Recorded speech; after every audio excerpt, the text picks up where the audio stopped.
नमस्कार। आज की न्यूज ना तो अदानी के उस स्कैम से जुड़ी है जिस स्कैम में केन्या में प्रधानमंत्री मोदी जी की किरकिरी हुई है।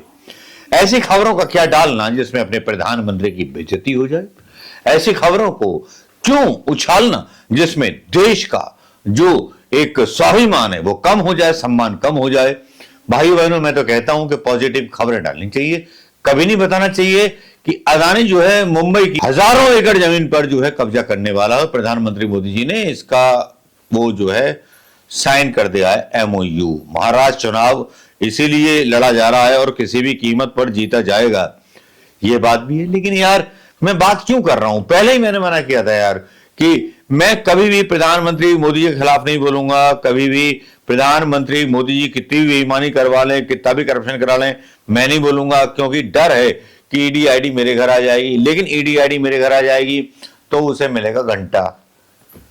ना तो पैसे हैं पास अपने, ना कुछ है भैया। सीधा खुलासा है, इनकम टैक्स जाता है और इनकम टैक्स आता है। लेकिन दोस्तों, जो चिंता मैंने जताई उसी चिंता में आज आम हिंदुस्तानी जी रहा है। वो पत्रकार जी रहा है जिसकी हत्या कर दी जाती है, जिसकी यूपी पुलिस के द्वारा पिटाई कर दी जाती है। कौन कौन है, कौन कौन नहीं है, इनके बारे में सोशल मीडिया पर आपको खबर लग गई होगी। उत्तर प्रदेश में तो यूपी का भौकाल चल रहा है। यूपी पुलिस का भौकाल इतना चल रहा है कि पुलिस पिट रही है, पुलिस पब्लिक को मार रही है। लेकिन क्या यहीं तक हमारी लिमिटेशंस हैं कि नेपाल अपने नोट जो है चीन से छपवाता है और भारत के कई एरियो को अपने हिस्से में दिखाता है? क्या बस यही लिमिटेशन है और मीडिया चुप रहता है, प्रधानमंत्री मोदी चुप रहते हैं, वित्त मंत्री चुप रहती हैं, उनको लहसुन अच्छी नहीं लगती तो कोई बात नहीं। ये सब चीजें देखता हूं तो एक अलग तरह की चीज नजर आती है। कुछ बड़े नेताओं से समानता करने लगता हूं, तुलना करने लगता हूं, प्रधानमंत्री मोदी की, अखिलेश यादव की, राहुल गांधी की। तो जब तुलना करने उतरता हूं तो राहुल गांधी और अखिलेश यादव थोड़े से युवा पीढ़ी के वो बेटर लीडर होते हैं कि जो मतलब बता रहे होते हैं, जो मुद्दों की राजनीति कर रहे हो। आप अमेरिका में बयान सुनिए आजकल। मुझे लगता है कि दुनिया दो हिस्सों में बढ़ चुकी है। एक कट्टर लोग, ट्रंप जैसे उद्योगपति लोग जिनको एलन मस्क सपोर्ट करता है, और एक मोदी जिनको अदानी सपोर्ट करता है, और तीसरी तरफ कमला हैरिस, और इंडिया में राहुल गांधी और अखिलेश यादव। आप भी बोल रहे होंगे मैं क्या परिकल्पना, क्या तुलना कर बैठा। लेकिन तुलना करनी बैठेगी क्योंकि अमेरिका हमसे 100 साल आगे है और चीन तो हमसे 150 साल आगे पहुंच गया। हम बस यही गुहार लगाते रहे, प्रधानमंत्री बस यही गुहार लगाते रहे अपने शासनकाल में कि 70 साल में हिंदुस्तान ने क्या किया। 70 साल में जो हिंदुस्तान चीन से आगे निकल गया था, प्रधानमंत्री मोदी ने 10 साल में उस हिंदुस्तान को चीन के नीचे धकेल दिया। यह बात किसी मीडिया ने बताई नहीं होगी। लेकिन जब इलेक्शन चल रहे होते हैं और ईवीएम का जब इंडिया में सवाल आता है, इलेक्शन जो हैं अमेरिका में बैलेट पेपर से होंगे, तब मैं एक जो है भाषण सुनता हूं, कमला हैरिस को बहुत ध्यान से सुनता हूं। भारतीय मूल की हैं, तमिलनाडु की रहने वाली हैं। उनके चेहरे की मुस्कान, उनकी ऊर्जा जब देखता हूं और लगता है कि यार ये जो है प्रेसिडेंट बनेगी, उस आदमी के खिलाफ जो ट्रंप बड़ा उद्योगपति है, जिसको एलन मस्क सपोर्ट कर रहा है, और उसके साथ पूरी अमेरिकन पब्लिक है। चुनाव जनता जिताती है। वहां जाति पाति का हिसाब किताब या गणित नहीं चलता अमेरिका में। वहां चलता है तो हिसाब किताब चलता है घोषणा पत्र का। जिस तरह के वादे उन्होंने किए, मेडिकल क्लेम और हेल्थ सुरक्षा का, बुजुर्गों को बहुत सारे वादे किए, लेकिन रेवड़ियां नहीं बांट रही थी। आजकल तो हमारे यहां रेवड़ियों की बहुत बात होती है, लेकिन जब दूसरी तरफ कमला हैरिस क्या बोलती है, पहले वो सुन लीजिए। So, Wisconsin, I am asking for your vote. I am asking for your vote. And here is my pledge to you. Here is my pledge to you. As president, I pledge to seek common ground and common sense solutions to the challenges you face. I pledge that I am not looking to score political points. I am looking to make progress.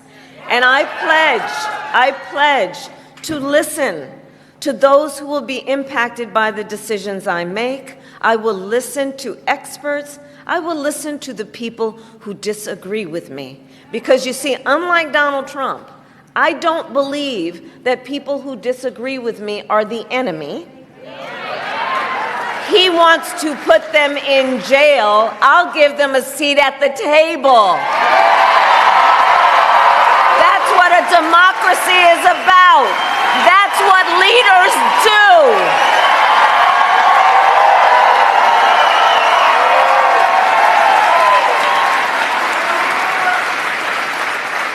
And it is my pledge to always put country above party and self, and to be a president for all Americans. For all Americans. That is my pledge to you, Wisconsin. Kamala Harris जिन लोगों की बात कर रही है, वहां पर राहुल गांधी पुताई वालों के साथ, कुमारों के साथ, सबके साथ नजर आते हैं, सबका एक्सपीरियंस करते हैं। और दूसरी तरफ अखिलेश यादव जुड़ेंगे तो जीतेंगे का नारा निकाल देते हैं। लेकिन हमारा मोदी मीडिया जो है एक नेगेटिव खबर फैलाना शुरू कर देता है इन दोनों पार्टियों के खिलाफ, महाराष्ट्र चुनाव के खिलाफ। क्या अंदाजा नहीं लगाया जाना चाहिए कि जिस अखिलेश यादव ने जुड़ेंगे तो जीतेंगे का नारा दिया है, जबकि एक तरफ हिंसक नारा दिया है। ट्रंप ने कम से कम अमेरिका में यह नारा नहीं दिया कि बटेंगे तो कटेंगे, लेकिन यहां बटेंगे और कटेंगे का नारा सुप्रीम कोर्ट को भी मंजूर है और चुनाव आयोग को भी मंजूर है। इससे आप अंदाजा लगा लीजिए कि देश किस तरफ जा रहा है। और जो राहुल गांधी ने दावा किया था हमेशा और भविष्यवाणियां की थी, वो साफ गोई से निकल। लेकिन राहुल गांधी पुताई वालों के साथ, हेयर ड्रेसर के साथ, भैया जहां पहुंच जाए उसका कल्याण कर देते हैं। मोदी जी किन किन के यहां गए, किन किन का कल्याण किया, एक ही के यहां गए अंबानी के यहां, एक ही के यहां गए अदानी के यहां।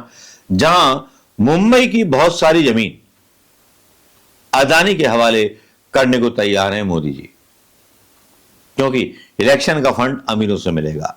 लेकिन अमेरिका में आप सोचिए, पैसा एलन मस्क से ज्यादा अंबानी अदानी के पास नहीं है, ना ट्रंप के पास है। लेकिन एलन मस्क पैसा बहा रहा है ट्रंप को चुनाव जिताने के लिए अमेरिका में। और हमारे देश में राहुल गांधी को बदनाम करने के लिए, विपक्षी दलों को बदनाम करने के लिए मोदी जी को पैसा खर्च करने की जरूरत थोड़ी है। इलेक्शन आयोग है, ईवीएम मशीन है और सरकारी वकील हैं। छींक छतरवती प्राण पड़ेवती और न्यायपालिका के वो जज हैं जिनके मुंह में दही जम गया है, जो इलेक्शन कमीशन से एक सवाल पूछने में डरते हैं। इलेक्शन कमीशन उल्टा आरोप लगा देता है।